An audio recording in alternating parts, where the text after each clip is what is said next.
Hello again, I'm Gamarays and I've been a Dungeon Master since Ultra D&D Fighter 4 Arcade Edition released on the GameCube. So, what we are going to talk about today is a continuation of Streamlining Storm King's Thunder. And here in this video in particular, we will be focusing on Silverymoon and how to make it attractive lore-wise and market-wise towards your players. Let's go. Why? Because in this version of SKT that we are going to be DMing to our players, Tiamat has destroyed Feldbar and Sundabar and was making her way towards Silverymoon. Her chromatic dragons coalesced and gathered together around her as she made her way to that city.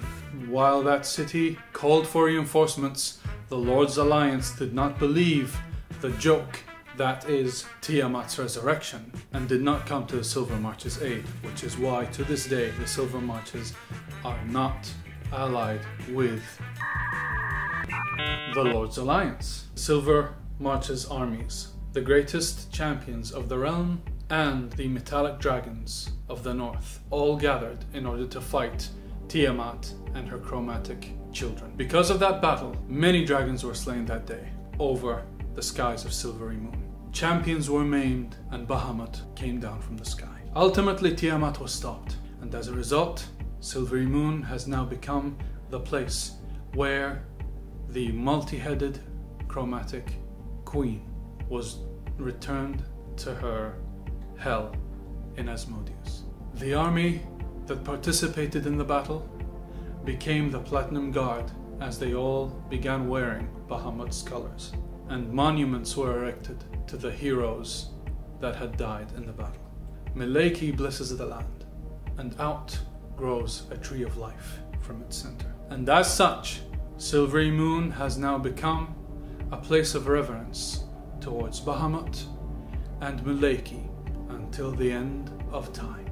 Now, as Mileki has blessed the land, many more trees begin to sprout out around Silverymoon, which turns the city from a regular riverside city into a city that lives from the ground all the way up into the levels of the high trees. And on top of the great tree of life resides an enormous, bigger than usual, colorful rock that came here and nested 1 year after the tree sprouted. Keeping the city safe, any giants that walk nearby the settlement see the rock flying around, and they pay the rock its respects with a bow, and they walk away, as giants used to ride rocks in the great war of the Asturian Empire against the Draconic nation. Now, that's all fun and dandy, but why would the players be interested in this area? The players would be interested in this area because it shows that the dragons had a complete war and battle over dominance in the north, and the giants were nowhere to be found. None, except for one, you guessed it, Harshnag, the Kinslayer. And as such, the players would have more reverence towards Harshnag, in which they will have a greater drive to try and find him. Secondly, you can have these maimed champions that remain, become approachable and helpful towards our heroes. And while the army that fought Tiamat and her children has turned into the Platinum Guard and wear Bahamut's garb, they are not enough in number so as to leave Silverymoon undefended and help stop the giant incursion. That is why the maimed champions of those battles will be able to help our players into focusing their energies to what needs to be done. 1. The head of Arkham's Invocatorium could be a potential maimed champion. 2. In Arkham's Invocatorium there is a magic store that would sell scrolls and other magical supplies that our party may need.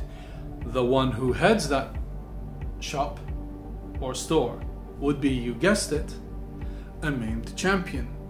You can have the maimed champion be a wizard that was scarred by Tiamat's lightning and uses illusion magic to keep himself disguised as if nothing happened. But once he tries using magic to bring in or bring down some items that are in the high shelves behind him, he spasms out, and as such, the illusion drops, his concentration drops, and his scars appear to all. The ancient tree, or the tree of life that sprouts up in the middle of the city, could be the final resting place of a champion that had fallen. Someone who holds a monk monastery could be another Maimed Champion. Someone who heads the Platinum Guard as a paladin or cleric of Bahamut could be a Maimed Champion. You can have a lot of fun in this place designing NPCs that would be able to help your players as they walk through the city and ask around and piece together all of this magnificent lore that you can sprinkle in. And if, in the unfortunate occasion, they don't ask about any of the lore, they don't ask what's going on, how did this happen, then, well, they miss out. But what can you do? Anyways, we already discussed the magical store. Why don't we discuss the armory and the smithy that would also be under the Platinum Guard's jurisdiction, and as such, they would have anti-dragon weapons, right? You can bring in a dragon lance, you can bring in silvered blades that are dragon slayers, and all that jazz. What you are doing here is getting a place, setting a place up where the PCs can come in later at the end of the campaign to gear up to fight Imrith in her lair. Other than that, you can have a market that, let's call it the Dragon Blood Market, for example, or whatever I called it in my previous video about Everland, right? And in this market that is guarded heavily by the Zentarim, you would have unbelievably amazing weapons. You can have javelins of lightning, you can have flame tongues, you can have bronze, the bronze molten jug that gives a player an armor of bronze plate that molds to their skin. You can have fun. I homebrewed a helmet that lets the player use their action to fire off a young white dragon's breath weapon, right? It can be fun, it can be exhilarating, and every single weapon here can be named after a dead dragon, as the Zentarim, after the fighting died down, came in, harvested the dead bodies of the dragons, and turned them into a money-making machine. In front of every important shop would be a shield guardian and several Zentarim agents. You can have Zentarim decked out with plate mail, strong weapons, iron bands that each of them would throw against people who try to steal from this place, because this has become a huge money-making machine. I say that again. This is where they have their talons dug into Silverymoon, and the Platinum Guard hate this, but they can't incite civil unrest as they don't really want to work with them. But because of the heavy presence and the heavy influence of the merchants here that have the dragon parts, and they are able to sell them to many different people, nobles and adventurers alike, there is a clash at the political level in this place. Or there can be, if you want to. Players may find this moral quandary interesting, and whether they want to just stay with the Platinum Guard, garner favor with them, or if they want to go and buy from the Dragon's Mart. From Dragon's Mart?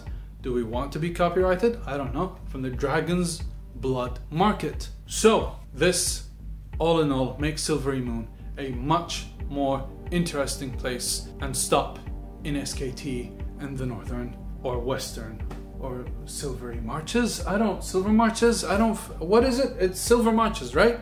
I think so. And you can do a lot of things here, whether it be a monk monastery, a temple of Bahamut, the Arcan Invocatorium being an unbelievably good place for wizards and magic users to go and get their materials and spell scrolls, and you can have tons of those. You can add robes of useful items with the Dragon Blood Market merchants. Add a scroll of Revivify in one of them that is folded, so no one knows what kind of scroll it is until they buy the robe and pull it out. And when they pull it out, they find it's a Revivify, and they're like, oh my god, this is a steal! they'll have a lot of fun. And I bet you will too, DM. And as such, with that, when they finish with Silverymoon, they'll either be heading towards Zymorven Hall or heading back down towards Everland. Either way, you'd have done your job in allowing your players time to relax, have some political intrigue, buy some amazing magic items, and get some more lore and possible info on why the Allfather shattered the Ordering. Therefore, if you like this video, please click that like button, make that subscription check, and send this video to any other budding DMs that need help in streamlining Storm King's Thunder. This has been Gamma Rays, over and out.